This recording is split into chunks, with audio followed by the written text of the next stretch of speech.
नमस्कार, मैं हूं मुनीश देवगन। आज हम नागा साधुओं के संन्यास ग्रहण करने से उनकी अंतिम यात्रा तक की कहानी सुनाने वाले हैं। हम जानेंगे नागा कैसे आम साधुओं से अलग होते हैं, कैसे नागा बनते वक्त उनकी काम शक्ति को खत्म कर दिया जाता है, नागा साधुओं की मर्दाना शक्ति को बेहद कष्टदायक प्रक्रिया से गुजार कर खत्म किया जाता है, नागाओं को मौत के बाद कहां ले जाया जाता है और नागाओं की मौत के बाद कितनी तरह की समाधि होती है, कैसे कुछ पहुंचे हुए नागाओं को अपनी आने वाली मौत का अंदाजा लग जाता है। इस कहानी में आप आगे देखेंगे नागाओं को मृत्यु के बाद कैसे इंसानों से अलग शमशान में ले जाया जाता है और उनके मृत शरीर के साथ कौन सी हैरत अंगेज क्रियाएं की जाती हैं। ऐसी तस्वीरें जो आज से पहले आपने कैमरा पर कभी नहीं देखी होंगी। तो जुड़े रहिए इस रोंगटे खड़े कर देने वाली कहानी के साथ। महाकुंभ में हमें एक ऐसा दृश्य दिखा था जो हमारी कल्पना से परे था, एक ऐसा दृश्य जिसे शब्दों में बांध पाना कठिन कार्य है। महाकुंभ में अचानक मेरी नजर पड़ी ढोल नगाड़ों के साथ निकल रही एक संगीतमय यात्रा पर। अमृत स्नान पर अखाड़ों का वैभव हम देख चुके थे, लिहाजा हमने यही सोचा कि ये भी किसी महामंडलेश्वर या बड़े साधु संत की कुंभ स्नान की यात्रा होगी।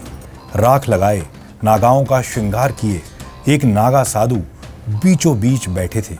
हमने उन्हें देखा, प्रणाम किया और पहली नजर में हम समझ नहीं पाए कि ये नागा साधु तो हमेशा हमेशा के लिए समाधि ले चुके हैं। इसके बाद जो हमने देखा वो ना आज तक हमने कभी देखा था, ना ही कैमरे के सामने ये कहानी पहले किसी ने देखी होगी।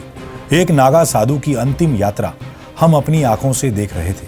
त्रिवेणी गिरी जी महाराज, जिन्होंने एक दिन पहले ही घोषणा कर दी थी कि वो समाधि लेने वाले हैं। ये तस्वीरें जो आप देख रहे हैं, इसमें समाधि लिए हुए हैं पूज्य त्रिवेणी गिरी जी महाराज, जिनकी अंतिम यात्रा पूरी भव्यता और दिव्यता से निकाली जा रही है। नागा साधुओं के इतिहास की कहानी हमने आपको सुनाई थी। तब हमने ये भी जाना था कि संन्यास लेने से पहले हर साधु को अपना तर्पण और पिंडदान करना होता है, यानी इस शरीर से मुक्ति के सारे कर्मकांड संन्यास ग्रहण करने के दौरान ही हर सन्यासी को करने होते हैं। नागा साधु बनने से पहले एक बेहद कष्टदायक प्रक्रिया के तहत मर्दाना ताकत को समाप्त कर दिया जाता है, नसों को तोड़ा जाता है, जिसके बाद नागा साधुओं की काम उत्तेजना हमेशा के लिए खत्म हो जाती है। लेकिन यह प्रक्रिया होती बहुत तकलीफदायक है।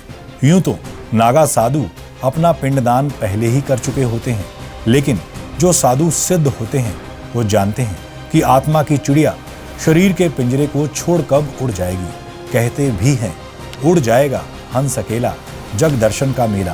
त्रिवेणी गिरी जी महाराज की अंतिम यात्रा में हम भी शामिल हुए। फिर हमने जो देखा वो आप भी देखिए।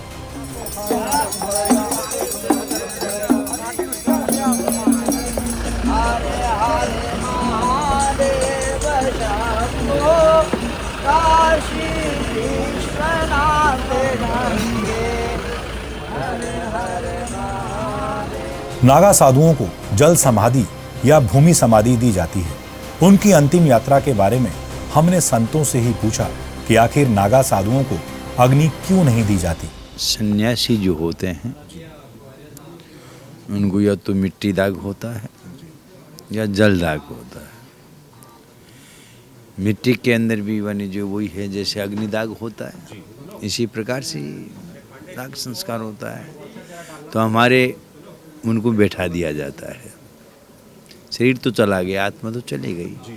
शरीर की क्रिया है, शरीर को दफनाना है।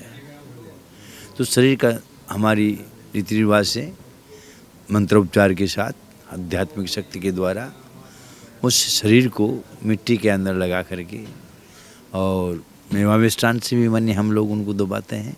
जैसे कई प्रकार के जीव उन कीड़ों के माने जो विदाम में माने जो है होकर के उनका शरीर को अंतिम क्रिया हो जाए। अधिक तक नमक भी डाल देते हैं और जल में तो मच्छी वगैरह जानवर जो भी जल जानवर होते हैं वो शरीर को पूरा कर जाते हैं। तो कुछ वजनदार चीज़ ला करके वो पेंदा में चल जाती है वो दाग। तो शरीर को दफनाने की प्रक्रिया है। त्रिवेणी गिरी जी महाराज जिनकी अंतिम यात्रा में हम शामिल हुए, उनके शिष्य लक्कड़ बाबा की माने तो बाबा ने एक दिन पहले ही बता दिया था कि उनकी समाधि लगने वाली है। लक्कड़ बाबा ने यह भी दावा किया कि समाधि लेने वाले त्रिवेणी गिरी जी महाराज जब शरीर के साथ मौजूद थे तब उन्होंने कैसा जीवन जिया। तो बाबा जी से बोले जो लक्कड़ गुरु माला दे दे, और माला दे दे, और मेरे से बोले तू हनुमान जी के भक्त है, माला दे दे। हंसी मजाक कर रहे थे। उसके बाद बाबा जी स्नान करके आए और पहले ही कोई चीज़ बताएं जो मेरे समाधि लगने वाली है, और ऐसे ध्यान में थे। फिर मैंने उनसे आशीर्वाद दिया, जो गुरु जी आशीर्वाद दो, मैं राइटर बनना चाहता हूँ, किताब लिखता हूँ, ऐसे कुछ। उसके बाद गुरु जी का शाम में स्नान करके आए और ध्यान मग्न होकर बैठ गए और बोल दिए जो मेरी समाधि लगने वाली है। उसके बाद अचानक समाधि लग गई। अब मेरे गुरु जी की याद आती है तो मैं कभी कभी आँख से आंसू गिरता है, क्योंकि मानव का शरीर है तो इसमें शोक चिंता हो ही जाता है, नहीं करते हुए भी हो जाता है, क्योंकि मानव का स्वभाव है।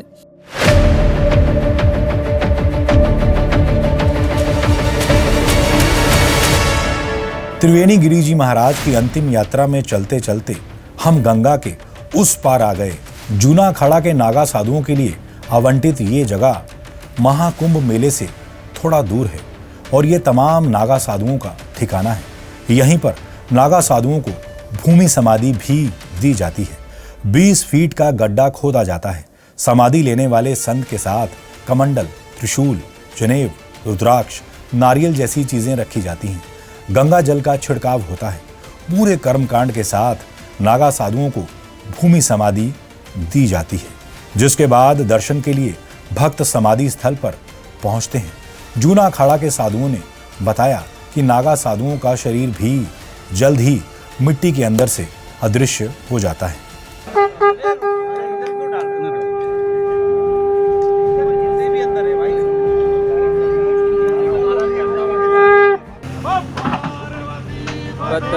हर हर महादेव।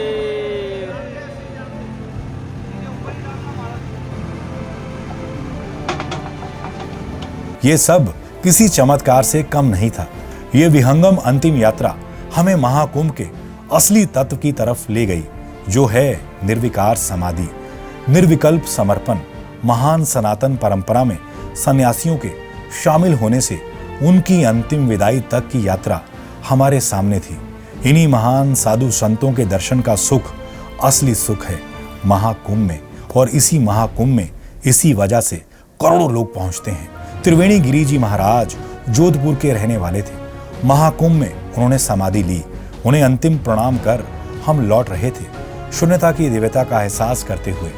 बैकग्राउंड में कई भजन बज रहे थे। उड़ जाएगा हंस अकेला, जग दर्शन का मेला।